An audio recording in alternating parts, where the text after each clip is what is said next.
السلام عليكم، يا صباح الخير عليكم. النهاردة الفيديو بتاعنا جميل جدا. هنعمل أكلة هتأكلي بيها العيلة كلها ب20 جنيه. يعني مش كل يوم بقى هنجيب لحمة وفراخ.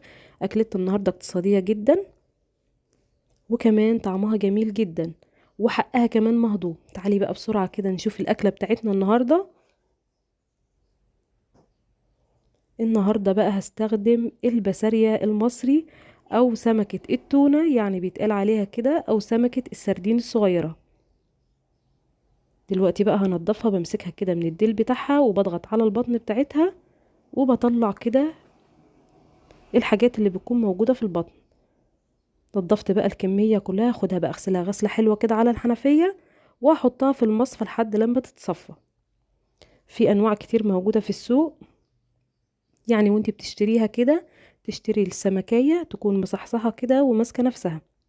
تعالي بقى نحضر التتبيلة، وهي راس توم صغيرة، معايا نص معلقة من هريسة الشطة، نص ليمونة بقشرها، ومعايا كمون، ومعايا توابل سمك وملح كمان. يعني هتظبط الملح بتاعك بقى على حسب الرغبة. خدتهم فرمتهم في الخلاط بالشكل ده، يعني تنعميهم كده على قد ما تقدري. ما تنسيش كمان حطينا عليهم شوية خل. انا حابة بس ازود عليها نص معلقة كمان من هريسة الشطة. وهريسة الشطة بتكون اختيارية، يعني لو مش متوفرة عندك تقدري تحط لها فلفل اخضر او فلفل احمر، ويتفرموا مع بعض مع التوابل اللي احنا حطيناها. هسيبها بقى تتبل، يعني تسيبيها كده نص ساعة لما تتبل كده مع نفسها. وهتجهزي بقى الدقيق بتاعك بعد ما بتتبل، وهاخد بقى السمك كده هبدره في قلب الدقيق، يعني اكنك بتعملي سمك عادي خالص كبير، مفيش فيه اي مشكلة. بتاخديه بس كده بتبرميه وبتنفضيه كويس من الدقيق. بتكوني بقى شغالة الطاسة بتاعتك سخنة على النار، وبتنزلي على طول يعني في قلب الزيت الساخن.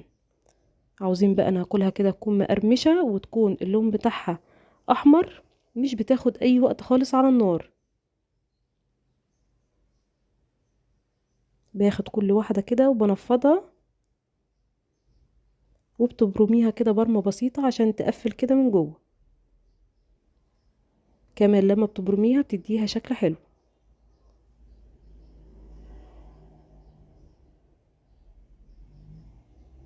بعمل بقى كمية حلوة كده، علشان يعني اول ما بحط الزيت بيكون ساخن بنزل بالسمك على طول. وانتي شغالة على طول اللي بتبدريه في قلب الدقيق بتنزليه على طول في قلب الزيت. يعني مش بتعمليه بالدقيق وتركني كمية كبيرة على بعض.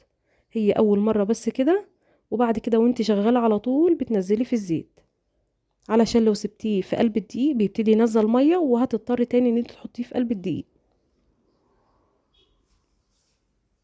السمك بتاعنا بقى نزلناه في قلب الزيت، مش بنقلبه خالص لحد لما يبتدي ياخد لون من تحت. تحطي له بقى كمية زيت حلوة كده علشان ياخد لون، وكمان يديك القرمشة الحلوة اللي احنا عاوزينها. يعني عاوزة اقولك ان السمكة دي حقها مهضوم جدا، طعمها بيكون حلو، وكمان موفرة جدا في المصاريف بتاعة البيت.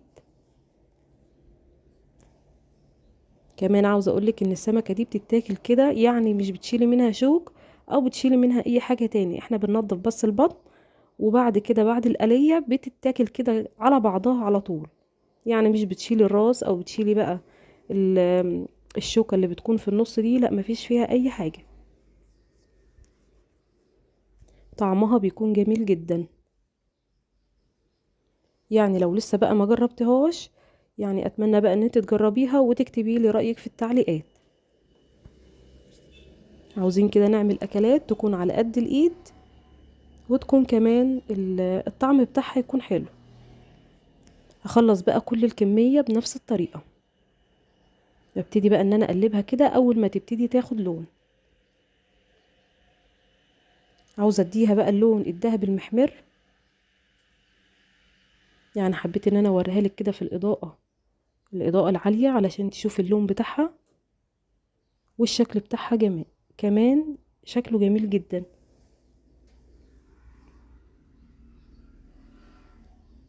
ايه رأيك بقى في اللون الجميل ده؟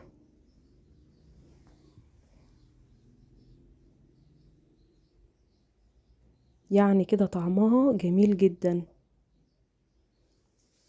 يعني مش عاوزين نقول عليها بسارية بقى، عاوزين نقول عليها جمبري صغير كده، حاجة كده جميلة من الآخر. قدميها بقى مع شوية رز وشوية سلطة وشوية طحينة كده، هتكون أكلة جميلة جدا. بصي بقى الكيلو عمل معانا كمية كبيرة. الله على القرمشة، طعمها جميل جدا.